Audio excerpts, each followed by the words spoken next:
So I'm sitting here next to the Dianthus. As you can see, there are no flowers, but it was in full bloom. It was beautiful, so many flowers.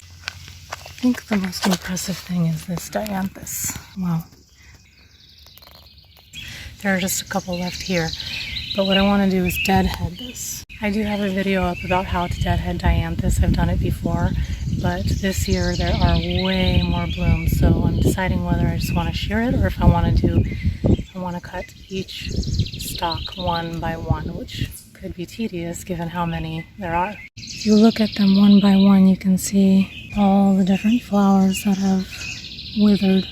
This one over here that was further away from the road didn't get as big as the other two and flowered less. It still has a couple tattered blooms. If you look closely at each spent bloom, you can see some of them come in pairs or multiples. So when you deadhead, you want to make sure that you're not cutting off little buds that may turn into flowers. This one here has one spent flower. I don't see any buds along the stem. So I'm going to follow the stem down and cut it or pinch it right above. Oh, can't. Well, I couldn't pinch it with my fingers, so I have these scissors here. I'm just going to cut it there. And just a plain old stem. You can see nothing was going to grow from this. If I wanted to, I could just go through and cut.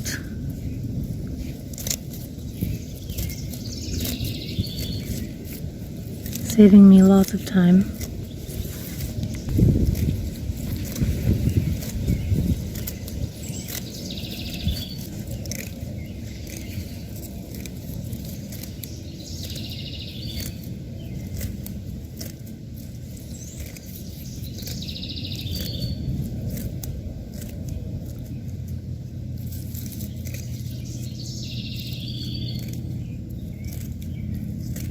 If you do this method, you risk cutting new buds like these.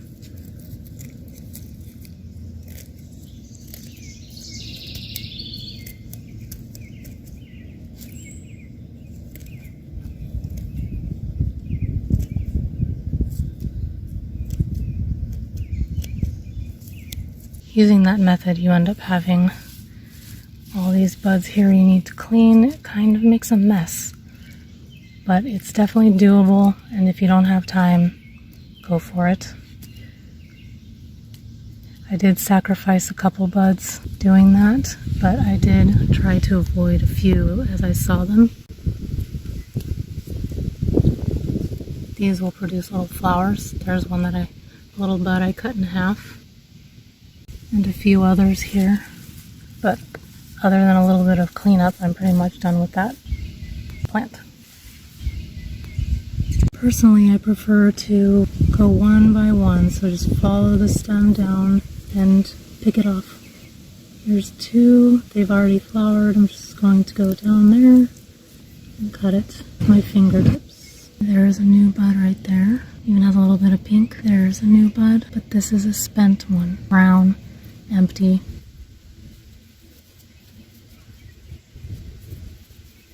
You can also use scissors or pruners. Follow the stem and cut. You can cut above a set of leaves, or you can go a little bit lower. Some spent blooms.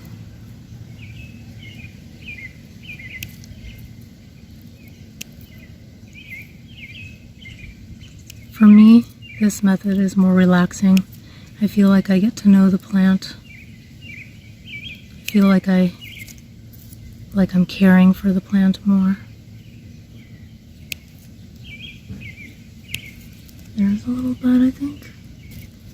And you can see there's light green grass. That's new growth. There are leaves. It's not grass, but it looks grassy. It has a grassy texture. There's a bud. There's a spent bud. Bloom, spent bloom.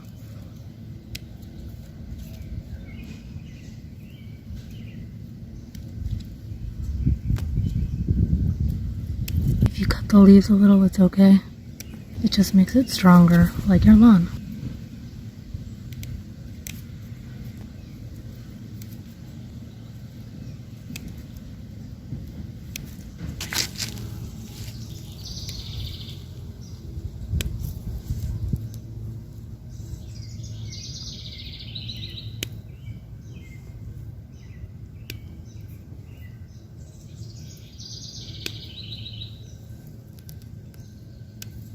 Here's a good example of a stem with a spent flower and a new bud. And this is why I don't like shearing, because you miss these things and then you miss out on possible blooms. So for that one, what I'm going to do is cut just that part, leaving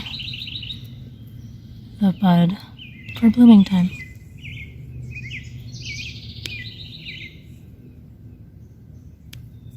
Here's another example of a spent bloom with a little bud coming out from where it began. And again, you just want to pinch it or cut it right there so that you leave a new bud grow. Here's yet a different example. This bud is spent, but this one is new. So they're kind of coming from the same spot. You can pull this out.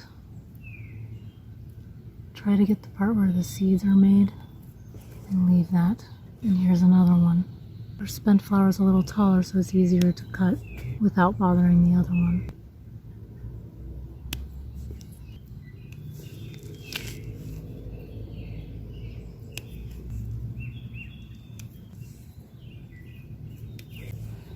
I'm using these scissors only because I misplaced my pruners, but anything works. The pointier, the easier.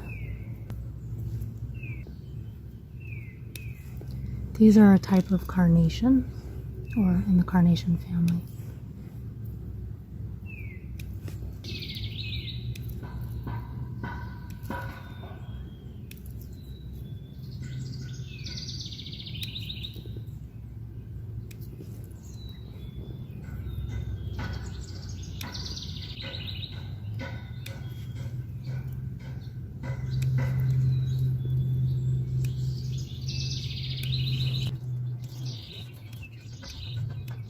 If you accidentally cut off a new bud, it's okay. They will still grow. And if they don't grow this year, they will come back next year.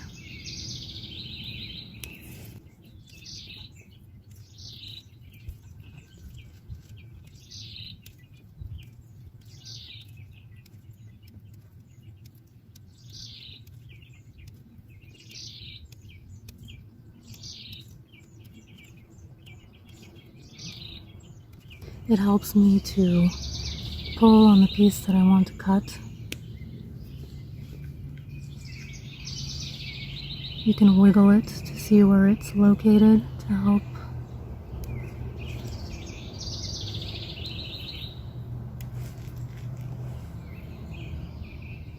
To help you with your aim down the stem, I guess is a good way to put it.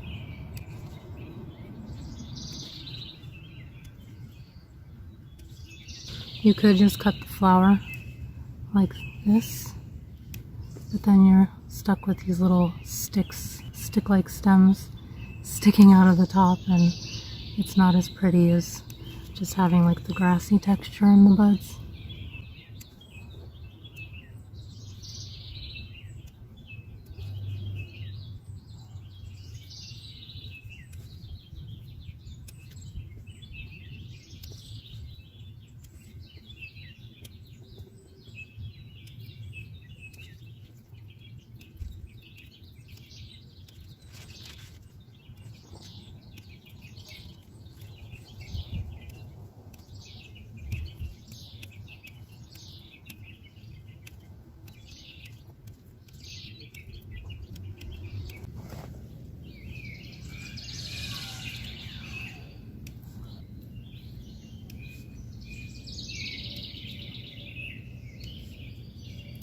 These are actually growing right next to the road here, and this road is salted throughout the winter, and they get snowed on and everything, and they're very happy. These two are even more happy than the one that's further away from the salty road. So they seem to do well over here by the mailbox.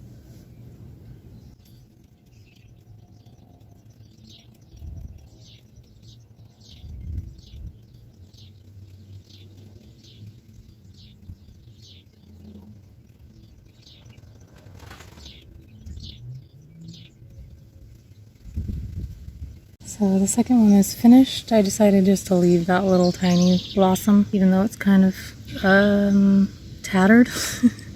And then you can see all the new buds hanging up over the plant itself, hanging out.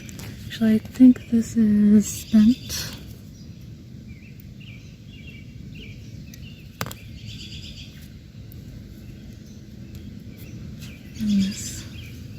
And then there's my little pile from that one plant.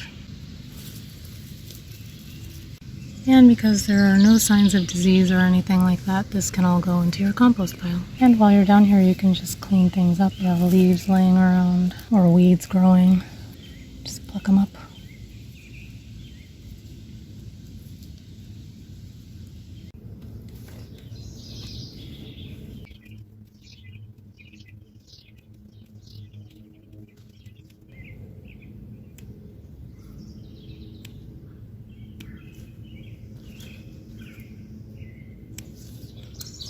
That's a woodpecker.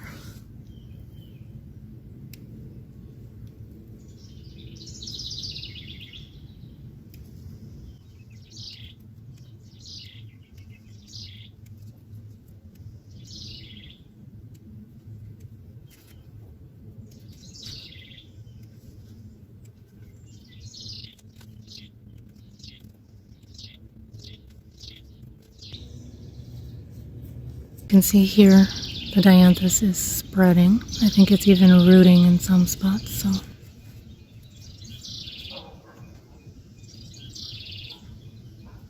There you go, that's it. You have a little dianthus bouquet and some happy dianthus plants.